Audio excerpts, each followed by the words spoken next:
Honestly, I wish someone had warned me that retirement's not this vision of endless margaritas and walking on the beach all day.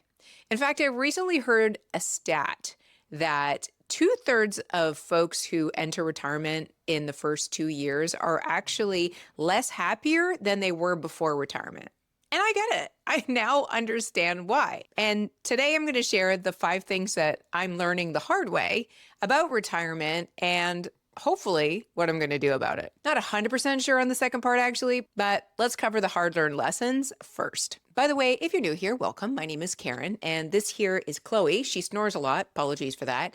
And on this channel, I talk about all things getting older, being in midlife, but not your mother's midlife or your father's midlife, like our midlife, the one that feels more youthful and fun, but also chaotic and crazy at the same time.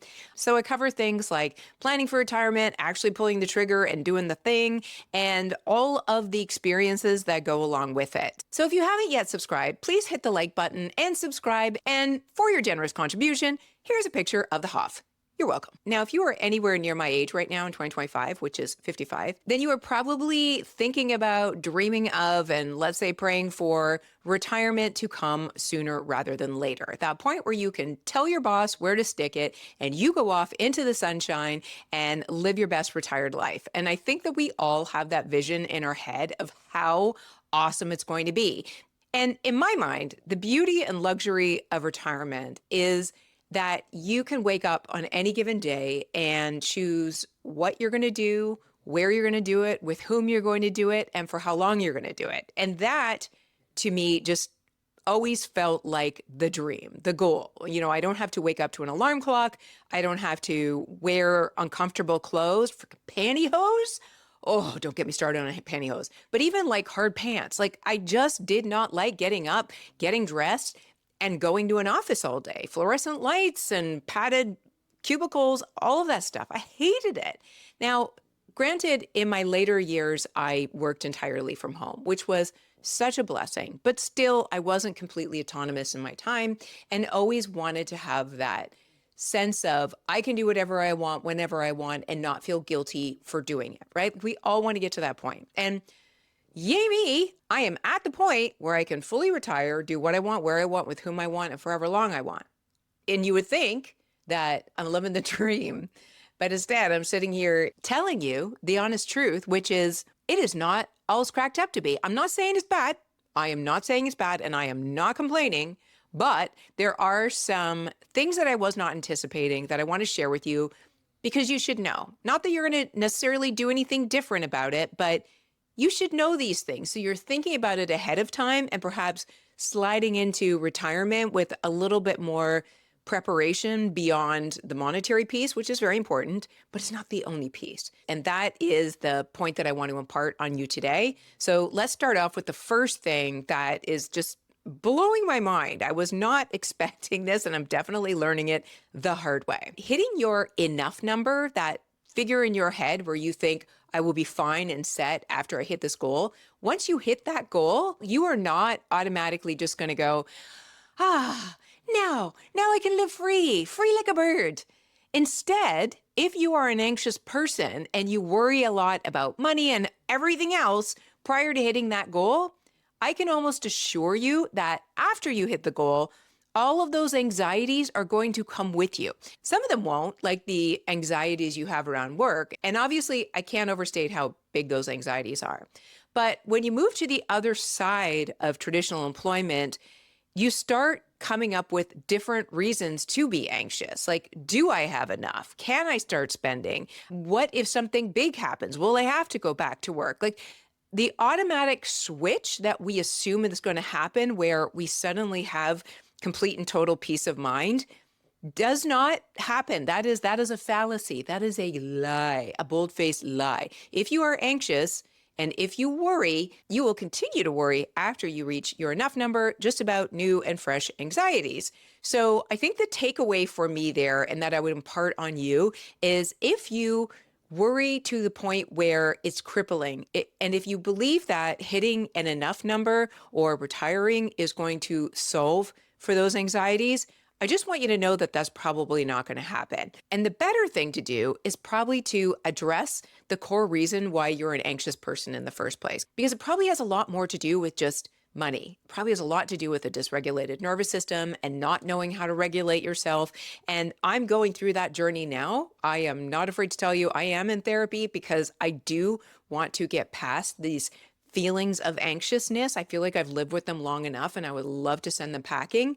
I don't know that I will ever get rid of all of my anxiety, but I would really like to calm the F down at this stage of my life so that I can actually pause and enjoy it and not just pre-worry about things that may or may not ever happen. The second piece that I'm learning about this transition to retirement that I'm not entirely comfortable with is that there is a real identity shift. No matter what it is you do for work, even if you're not that type of person who likes to make their identity all about their work, there is a little piece and element of whatever it is you do, whether you work outside of the home or whether you've been raising kids and now they're, off doing their own thing. Hopefully, I know some of them are still in your basement.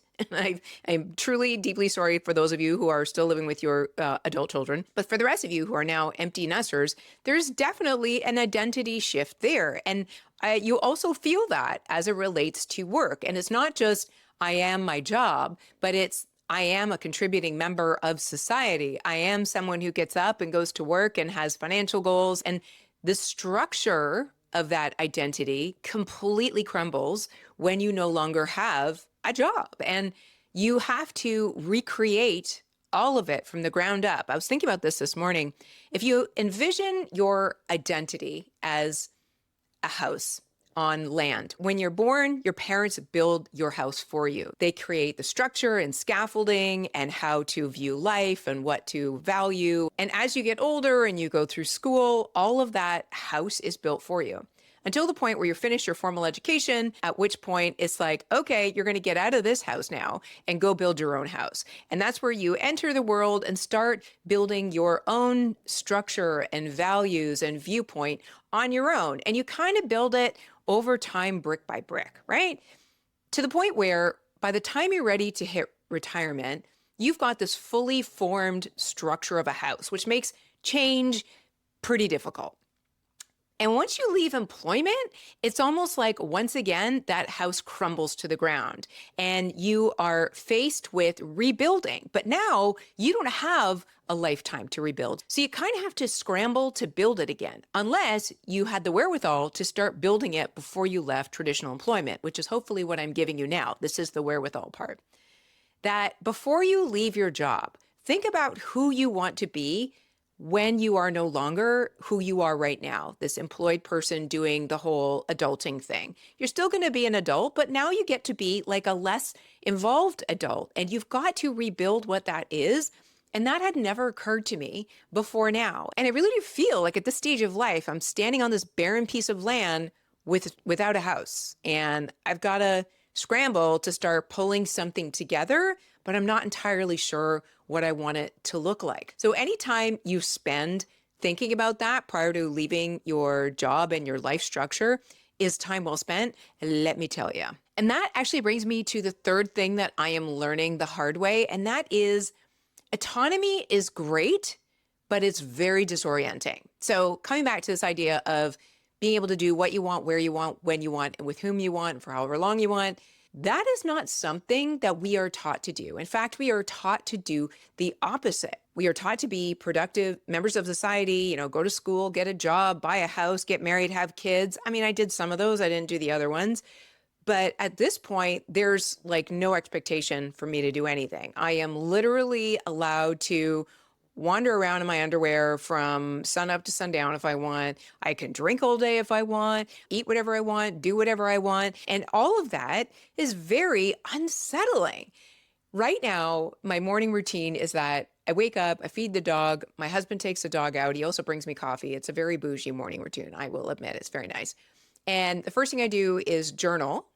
And then the second thing I do is pick up my phone and start scrolling, and sometimes I don't actually get out of bed until 9 o'clock. I wake up somewhere around 7:30. So I'm doing this for an hour and a half. And there is so much guilt attached to that process. As I'm scrolling on my phone and I'm saying, oh my gosh, it's 9 o'clock. I should get my day started. And immediately I get that sense of shame, like I'm wasting time. But on the other hand, it's like, well, this is not a waste of time. This is now my life, and there's nothing I need to be productive for, and I'm not rushing anywhere, and I'm not required to do anything. So all of that, I know it sounds very luxurious, and for the first like a couple of weeks it truly is. But after that, it does become very disorienting, and it can go in a really bad direction if you let it go where it wants to go, right? Like if you don't intentionally give yourself structure, i.e., build that house for yourself, then you will probably lay in bed till noon or whatever and spend all your time on Instagram, which is currently what I do a lot of. And that's not necessarily a good thing. So I am in that period of feeling disoriented and feeling shameful for wasting time, but also trying to retrain the way I think about time because my time is 100% my own now, if that makes sense. And that brings me to the fourth thing that I'm learning, which is along the same lines of really rewiring my relationship to productivity.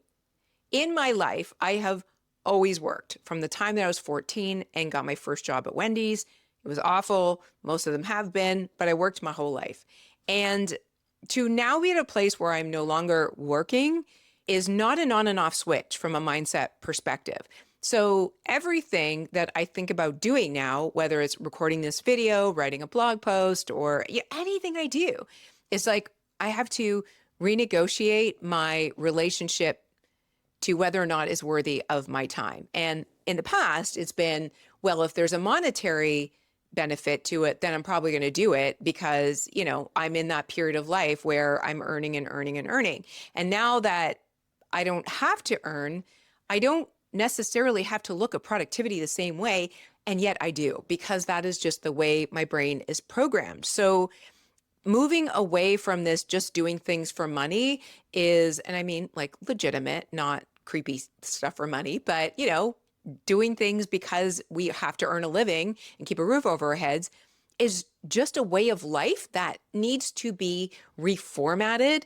And I haven't figured out how to do that yet. I'm at the beginning of my journey, so I'm giving myself a lot of grace here, but it's kind of a crazy / creepy thing, this relationship with productivity and not feeling like I have to be productive every minute of the day because, at some point I'm going to hit the Sunday scaries and Monday's going to roll around and I'm going to feel chaotic again. If I don't, optimize the use of every minute of my day, that's no longer a thing for me. And yet my nervous system hasn't figured that out yet. And that brings me to the last thing that I'm really struggling with right now. And I hope that this is something you can't relate to. And that is that longevity is a wild card. And I mean, it is for all of us, right? Nobody knows when they're going to be checking out.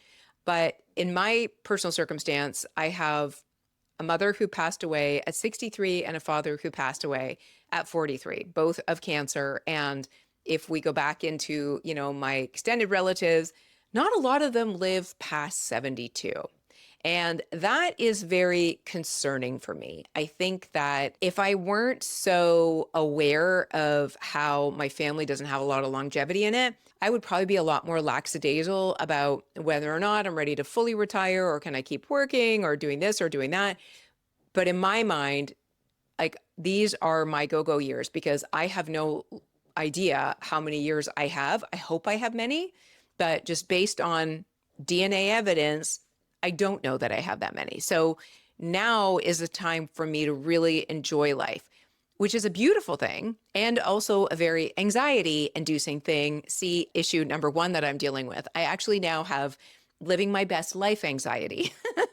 I told you new anxieties would come up. And that is this anxiety around, I need to make sure that I'm doing everything I want to do now because I don't know how long I have, which is great. But I also don't know what it is I need to do now to live my best life because I haven't really been thinking about this prior to retirement. So I know that might sound a little unusual to some of you, and to others, you might get it. It's called like time anxiety and this idea of, always making sure that you're optimizing. I guess that's what it comes down to, so that there's not going to come a point where, you may pass away a lot sooner than you wanted to. And you're on your deathbed thinking, I should have done all of these other things. And I would go do those things if I knew what they were at this point, but I don't know what they are. So I just kind of have to roll with where I am in this moment. I mean, I am doing some things. I'm doing a lot of things that I want to do, but I guess in my mind, I have, the exotic trips and me running down the beach with my husband, and we're wearing rolled up chinos and cable knit sweaters, and we're laughing and smiling at each other. Like, I mean, that is just like the quintessential retirement image, right? I'm not doing that. And I only live a couple blocks from the beach, but yeah, I'm not doing that right now. So I need to figure that one out too. And it gives me a lot of anxiety, but c'est la vie, that is kind of where I'm at. So in terms of what I'm going to do about it, well, I think actually talking about it and verbalizing it was really helpful for me. I hope that, it provided some value to you as well. And I think that being in therapy is also super helpful with that. And I'm just going to follow my joy. I'm going to do more of what makes me happy and less of what doesn't make me happy. And I know that sounds super simple, like to the point where I just want to throw up in my mouth a little bit, but I know also that that is the best advice for me right now. That comes from a part of me that knows better than my ego and my stressy self, my anxiety brain. So I'm going to do that. I'm going to follow my joy. And this has been a joy to record this, and there will be many more to come. So thank you for watching. That's all I've got for you this week. And until next time, go ahead and follow your own joy. Toodaloo.